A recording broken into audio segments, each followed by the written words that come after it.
오늘 고린도 전서 말씀인데요. 고린도 전서는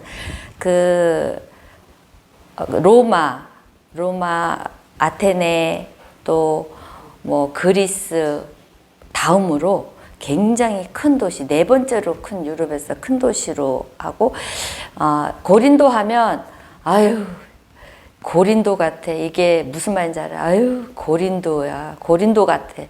우리한테 저기 서울 사람들이나 이제 지방 사람, 아우 강남 여자 같아, 이런 말 있죠. 그것처럼 고린도가 엄청나게 부를 갖고 있어요. 고린도 한번 항구 도시거든. 무역이 굉장히 된 도시예요. 고린도 항구 도시예요. 그러니 모든 그것이 왔다 갔다 하는 길목이에요. 그러니까 엄청난 개발이 된 지역이에요. 뭐 어쨌든 우리 여수 같죠, 여기가. 여수. 돈 갖고 여수에서 자랑하지 말라고 하듯이 아주 고린도에서 돈 자랑하면 안 되는 그렇게 부자 항구 도시인데, 인구도 많았었고, 그래서 향락, 그러다 보니까 향락과 음행과 막 그런 도시예요. 그리고 그 신전이 굉장히 불가사리한 그 몇 대 신전이 하나, 아프로디테스인가 그 신전인데 저가 가봤어요. 근데 거기에 딱 가봤었어요. 우리 갔을 때 서늘한 바람이, 그 시원한 바람이 부는 것처럼 아주 그 신전 앞에, 거기서 베드로가 이제 고백했던 그런 것도 나오고 하는 신전도, 유명한 신전도 있고요. 자, 그렇게 고린도가 굉장하게 그 왕성하고 화려하고 유명한 도시에서 바울이 1년 6개월 동안 그 가정교회로 시작해요. 고린도는 가정교회. 그래서 가정교회로 시작되기 때문에 굉장히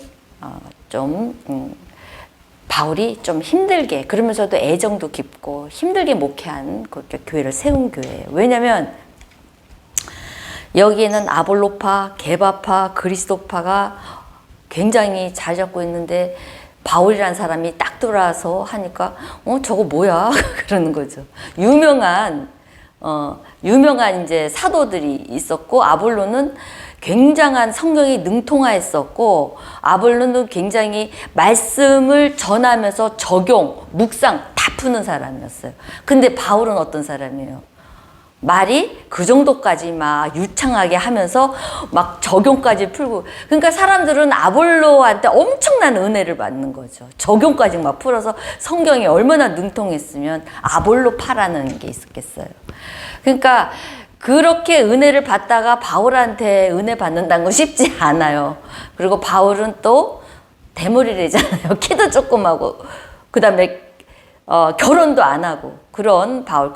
걷다가 예수를 믿은 지 얼마 되지도 않고 그런 상황에서. 그래서 오늘 1절부터 9절까지는 그러니까 바울은 오직 예수예요. 오직 예수. 오직 사나 죽으나 예수밖에 없던 사람이었어요. 바울은. 참 그런 성정을 갖기가 사람이 쉽지 않잖아요. 우리가 예수를 믿고 나서 오직 예수, 내 인생을 예수. 그러다가 좀 가다 보면 시들어지잖아요. 신앙이라는 게 힘들고 어려우면. 근데 바울은 우리와 성정이 좀 틀린 것 같아. 오직 예수. 참 그래서 제가 그게 바울을 참 좋아하고 존경하고 닮고 싶은 게 그런 모습이에요. 변함없이 예수를 사랑하는.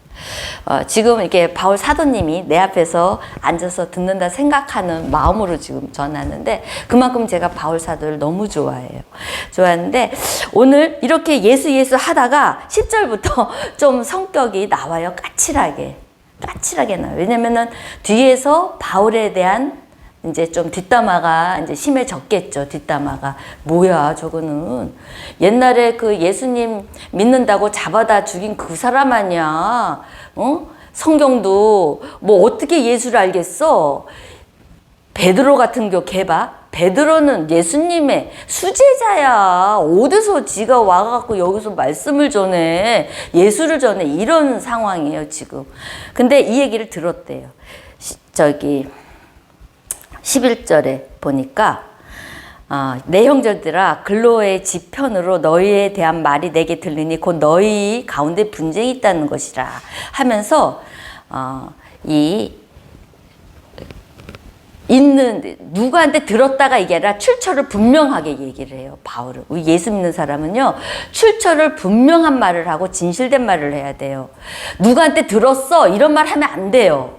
교회 안에서도 내가 직접 들은 것도 본 것도 아닌데 누구한테 들었어 그랬대 그 사람이.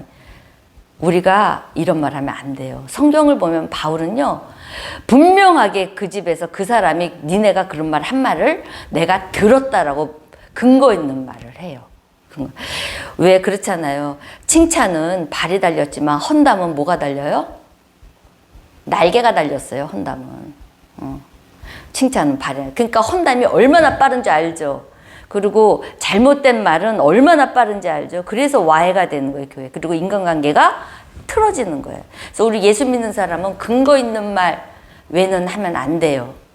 누가 그렇게 했대 이런 말은 절대 하면 안 돼서 혼자 이렇게 말을 많이 하는 사람 있죠. 셀할 적에도 혼자 굉장히 말을 하는 사람, 그런 사람들은 세상에서 말이 많은 사람들은 적들이 많아요.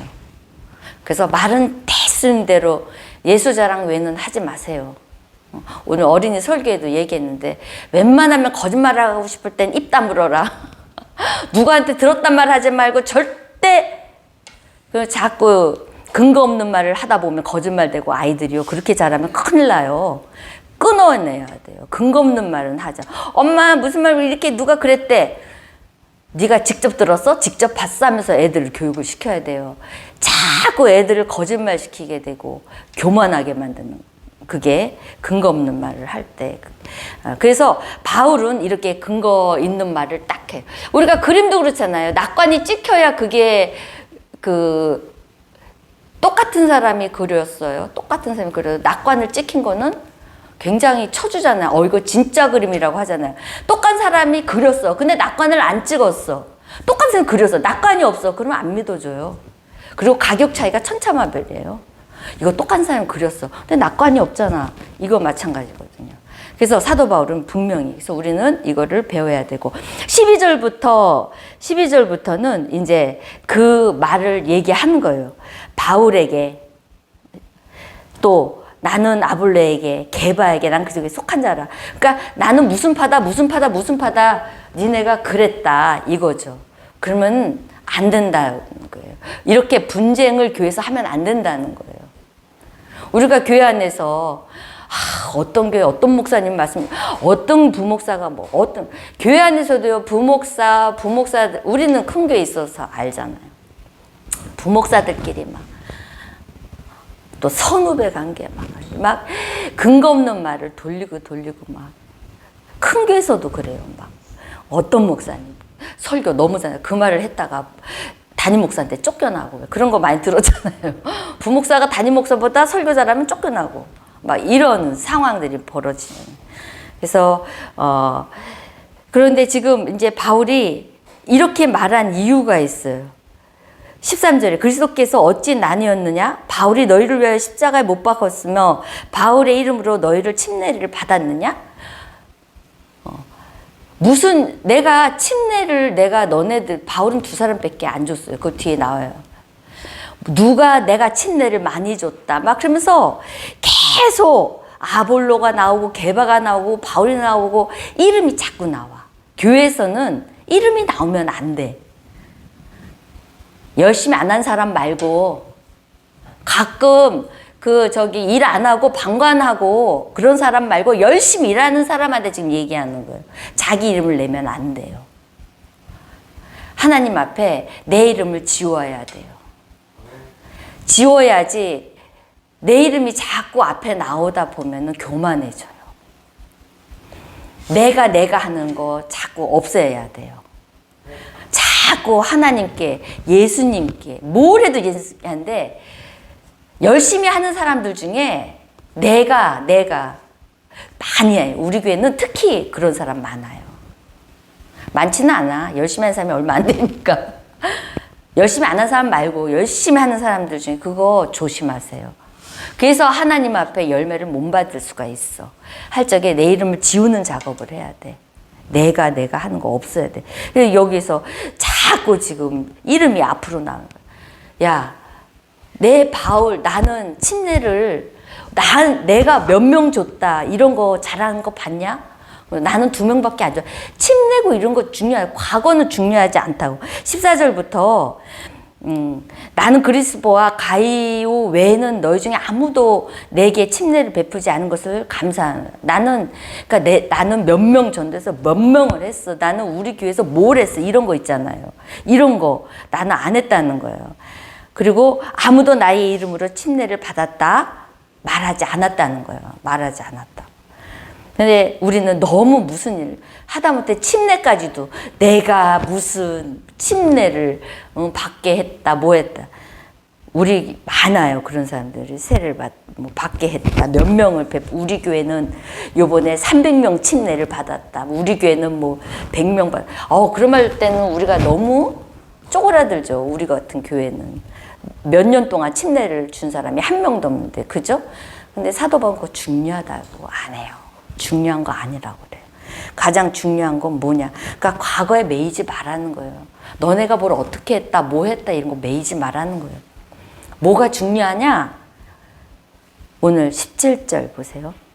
그리스도께서 나를 보내심은 침례를 베풀게 하려 하심이 아니요 오직 뭐를? 복음을 전하게 하심이에요. 복음을. 오늘 어떤 분이 나랑 오늘 그거를 준비하면서 내가 그거를 얘기하려다가 내가 지금 못하고 안 하려고 했는데, 왜냐면 내가 그런 일을 저질러서 내가 그 예화를 못 쓰겠더라고요. 근데 내가 창피하지만 얘기를 할게요. 어떤 성도가 그 큰 교회를 다니다가 집을 이사해서 보니까 동네 조그만 교회밖에 없더래, 지하에. 그래서 지하에 갔더니 예배를 드리는데 연주팀도 시끄럽고 목사님도 시끄럽고 찬양 바치는 사람도 시끄럽고 찬양하는 성도들도 시끄럽고, 이 사람이 성령의 임재를 못 받겠더래. 그리고 이렇게 시끄러운 교회에서 예배 드리는 게 막 적성이 안 맞더래. 그래서 이거 예배 언제 끝나나 막 너무 시끄러워갖고 은혜도 안 되고 내가 괜히 들어왔다 그러고 그래서 막 불평이 이렇게 나요. 아니 왜 이렇게 좀 시끄럽게 저렇게 예배 드리냐?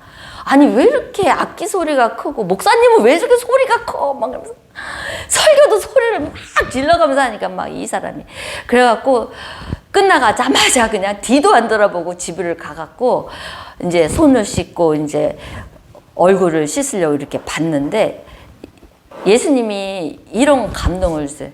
야, 나 오늘 너 때문에 시끄러워가지고 예배를 못 드렸다. 아니 너가 제일 시끄럽게 해. 그래서 깜짝 놀랐대요. 그 예배 중에 예수님이 너 때문에 시끄러워서 예배를 잘 못 받았다고 그러더래요. 그러면서 뒷말로 흐르면서 깜짝 놀랐대. 그래서 뒷말을 흐르면서 다른 사람은 다 괜찮은데 너가 좀 문제더라 그러더래, 예수님이. 오늘 내가 이걸 쓰려다가 오늘 앉아가지고 예배를 드리는데 악기가 시끄러워. 똑같은 상황이 닥친 거예요. 목사님은 알 거야. 내가 막 기가 쩡쩡해갖고 찬양도 못 부르고 앉아 인상 쓴 그 모습을.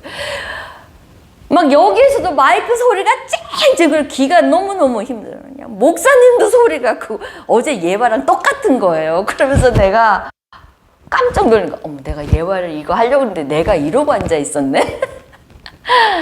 아유 참, 그러니까 이 성령님은 내 모습을 참 이렇게 보게 하시더라고요. 이게 십자가거든요. 이 복음은요, 복음을 전하게 하려는데 중요한 말씀이 있어요. 이 복음을 이삭 신부 찾기 어렵죠. 근데 오늘 제가 찾으라는데 봤어요. 21절 한번 보세요. 하나님의 지혜에 있어서 21절 복음이 어려워요. 전하는 게. 그리고 가장 미련스러워요. 하나님의 지혜에 있어서는 이 세상이 자기 지혜로 하나님을 알지 못하므로 세상의 지식으로는 하나님을 알게 할 수가 없어요. 여러분이 전도한다고 그래서 막 구사어를 쓰고 아주 말 잘하는 언어를 쓰고 하나님은 이런 분야 내가 세상 지식으로 얘기하는 거 절대 알아듣지 못한다는 거예요. 하나님께서 전도에 미련한 것으로 믿는 자들을 구원하시기를 기뻐하셨다는 거예요. 우리가 전도하는 거는요, 전도가 이게 로고스라는 뜻이에요. 로고스. 데리고 끌고 오라는 뜻이 아니라 여기서 로고스 말인데, 미련한 것으로 믿는 자들을 구원하신다. 이 미련한 것이 뭐냐면 23절. 미련한 것이 뭐냐면은 23절. 우리는 십자가에 못 박힌 그리스도를 전하는 거. 미련한 거죠. 좋은 말도 많잖아요. 예수 이렇게 믿으면 우리게 너무 좋고 우리게는 뭐하고 이러잖아요. 이게 복음 전하는 게 아니라 로고스. 십자가에 못 박힌 그리스도를 전하는 거래요. 얼마나 미련해. 그리고 누가 알아들어. 세상 사람이 우리 죄 때문에 십자가에 못 박혀 죽으셨다 그 말을 누가 믿어요. 누가 알아듣고 재미없어. 근데 그것을 성령님이 하신다는 거예요. 우리는 미련하게 전했거든. 예수님을. 근데 그것을 그 사람이 성령님이 알아듣게 구원하신다는 거예요. 우리가 구원하는 게 아니야. 그 말을 듣고 그 사람이 구원을 받는 거예요. 그러니까 우리는 어떻게? 말씀을 전하는 거예요. 무슨 말씀을? 십자가에 죽으신 그리스도를 전하는 거예요. 근데 그것만 싹 빼놓고 전해. 그러니까 어려워. 여러분의 능력으로 하려니까 어려워. 근데 그 사람들이 영적인 거 못 알아들을 것 같아도 그거 하나님의 지혜로 하시겠다고 고린도 말씀 1장에서는 우리 교회에게 주신 말씀이잖아요. 우리는 그런 말 못 알았는데 얘한테 무슨 그런 말을 해. 근데 이 십자가의 지혜가 뭐냐면 십자가의 내 모습을 알게 하시는 거거든요. 내 죄를 알게 하시는. 그래서 내 죄를 다 해결해 주셔. 그 죄. 우리는 모르지만 그 사람은 죄가 있거든. 그거 해결받을 수 있는 게 그리스도의 십자가밖에 없어. 그 한마디에 그 사람은, 저는 그것 때문에 예수를 어렸을 때부터 믿었지만 그것 때문에 다시 나오게 된 결정적인 거였어요. 내 죄가 다 해결된대.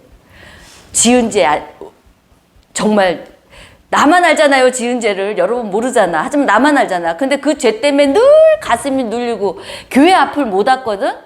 나 같은 인간이 교회를 다녀도 축복을 받을까? 이거였거든요. 이 죄인이. 근데 십자가에서 다 해결이 된대. 이 복음이라는 거예요, 여러분. 그래서 그 해결함을 통해서 우리가 영생을 얻는 거잖아요. 근데 천국 가서 영생도 얻지만 이 땅에서도 회복되는 영생을 받아요, 여러분. 그거예요. 그래서 사도 바울이 엄청난 얘기를 하는 거예요. 미련하게 우리는 전하지만 하시는 건 하나님입니다. 세상 지혜가 아닌 하나님의 지혜로 할 것이다라는 거예요. 여러분은 순종만 하면 되는데 제일 그지 같은 신앙생활 하는 사람이 이거예요. 세상에 성공하는 거랑 똑같아. 전도하는 사람들. 20대, 30대부터요. 열심히 20대부터 돈 벌고 30대까지 1억을 모은 사람은 성공해요. 1억. 모았어요? 우리 태연이가 그때 사업을 할 적에 저는 이거에서 1억 벌어요. 벌었어요? 말 못해요? 20대부터 30대까지 1억 벌어. 열심히 일을 해서 1억을 딱 모으면 성공할 수 있어. 근데 1억을 모아가지고 그 다음에 어떻게? 투자해서 늘려야 돼. 근데 이 작업까지가 힘들어. 이러면 성공해요. 근데 우리는 전도도 마찬가지야. 열심히 벌어. 열심히 일을 해서 전도를 해. 그리고 모아야 돼. 내가 전도한 사람을 모아서 그룹을 만들어서 이 사람들이 좋은 밭으로 만들어서 신앙생활 잘하게 해서 그 다음에 어떻게? 투자를 해야 돼. 이 사람들이 다시 재투자가 가능해야 돼. 세상의 성공과 교회의 성장하는 방법이 똑같아. 내가 가만히 보니까. 근데 우리 교회는 어디까지 와 있어요? 열심히 벌죠. 전도하죠. 지금 이사. 그 다음에 모아야 돼. 그 성도들을 그냥 앉혀만 두고 그날 끝이 아니라 계속 모아야 되는 거야. 1억을 모으듯이 모아야 돼. 그 다음에 이거를 투자해야 돼. 재투자해야 돼. 재투자. 그럴 때 열매를 100배, 1000배를 얻을 수 있어. 근데 20, 30대 하고 싶은 거 다 하고 쓸 거 다 쓰고 여행 다닐 거 다 다니고 그래 갖고 돈. 근데 우리나라에서 참 문제가 뭐냐면 그렇게 갖고 결혼을 해. 하루에 5천, 6천만 원을 써. 하루 비용에, 결혼 비용에. 그래서 우리나라 젊은 애들이 힘들다. 안 힘들게 살 수도 있는데 우리나라는 그게 습관적으로 결혼식 비용을 벌어가지고 그렇게 다 써버리더구만. 근데 부모가 돈이 있으면 그냥 해주지만 우리 같은 서민은 어떻게 자기가 열심히 벌어야 되잖아. 다 몰빵하는 거야. 근데 그렇게 안 하려고 해도 우리는 체면이 많잖아. 내가 남편 잘 얻었고 부인 잘 얻었다는 소리를 들어야 되니까 거창하게 또 하기를 원해. 외국과 우리의 사고방식은 틀려. 외국 애들은 딱 둘이 결혼해요. 반지 딱 끼고. 그게 불쌍해 보여요? 둘만 잘 살면 되지. 우리 친척도 그 연예인 다 해갖고 꽃이 5천만 원이야. 꽃만 5천만 원에서 기절하는 줄 알았어 그날. 그래갖고 그냥 목사님이랑 나랑만 초청해서 그냥 10만 원만 내고 왔어. 얄미워서. 그 호텔에서 하는데 예식장만 1억이야. 그러니까 그날 다 쓴 게 3억이야. 예식장 비용만. 돈 있으면 아니야. 돈 있으면 더더욱 우리 기독교는 더더욱 없는 사람을 생각해서 이것을 저기 해야 돼. 우리 권사님들 큐티하는 분들 병원장님이고 다 재벌이에요. 며느리를 재벌을 봤어. 근데 다 그냥 호텔에서 식사 좋게 그날 하루 좋은 식사하고 결혼했단 말도 안 알렸어. 그래서 나중에 알리니까 나도 섭섭하더라고. 아니 내가 호텔 그거 한다고 내가 돈 안 낼까 봐 안 물었나. 근데 그렇게 안 한다는 거예요. 그래서 그냥 기도해 달라고 결혼했다고 다 하고 나서 알리더라고요. 다 하고 나서. 그러니까 여러분 우리가 이렇게 열심히 일하고 모으고 그것을 재투자하는 거, 그거 중요하거든요. 청년들 재투자하는 거. 결혼식 비용 많이 쓰지 마세요. 있다고 그래도 쓰지 마세요. 헌금하세요 그냥. 그리고 여러분 전도를 열심히, 그 다음에 그것을 또 성도들 내가 한 사람을 모아가지고 또 그걸 재투자할 수 있는, 이게 신앙생활인데 그지같이 생각하는 사람은 평생 모으지도 않아. 그러니까 자기 삶도 그렇게 살아. 신앙생활 하는 거 보면 그 사람의 그 열매도 볼 수 있어. 여러분 거지 같다 그러니까 기분 나빠? 근데 그래요. 저한테 어떤 분이 그랬어요. 거지 같은 신앙생활하고 저기 하지 말라고. 근데 그게 진짜 거지 같은 신앙생활이더라고. 그게 뭐야? 하나님 앞에 이왕 하려면 똑부러지게 해도 될까 말까 하는 이 시대에 내가 열심히, 내가 예배 안 드리면 자식들도 안 드려요. 이제 끝나. 내가 예배에 대해서 그냥 별로 저기 안 하면 자식들도 다 세상적으로 나가요. 세상적으로 나가서 어떻게 우리 자녀들을 보호해 줄 거예요, 하나님이. 그러니까 여러분들, 이 바울이 하는 말이에요. 제 말이 아니라. 그렇게 살지 말라고, 바울이. 이 인생, 이제 여러분 20, 30년이면 이제 다 꼬부랑 할머니, 할아버지 될 때, 너 빼고 될 텐데, 노년의 축복을 받아야죠. 하나님의 인도하심을 받아야죠. 그죠? 받아야 돼요, 인도하심. 그래서 이번에 이삭 신부 찾기 되든 안 되든 여러분 사람이 안 올 수도 있어. 그건 하나님의 인도하심이야. 안 올 수 있어, 내가 말을 해도. 근데 초장부터 목사님이 하자 하는데 초장부터 이런 교회 싫어. 나는 맨날 해도 안 되는 거 왜 자꾸 해? 그 하나님한테 그렇게 말한 거 다 회개하세요. 안 해도 못해도 못할 수 있어요. 근데 하지만 우리가 신앙생활의 근본적인 정체성은 해야 되는 거야. 안 그러면 이제 걷어가. 생명 걷어가.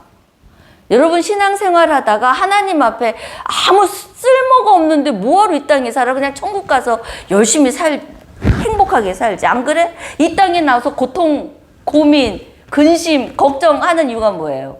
우리 구원시키려고 하는데 나뿐만 아니라 나를 통해서 구원시키려고 하는 거. 나를 통해서. 그래서 여러분, 우리가 이 구원의 역사가 하나님이 우리가 이 땅에 생명 주시는 거 잘 소중하게 받아들여서 이 소중한 생명을 또 전해야 돼요.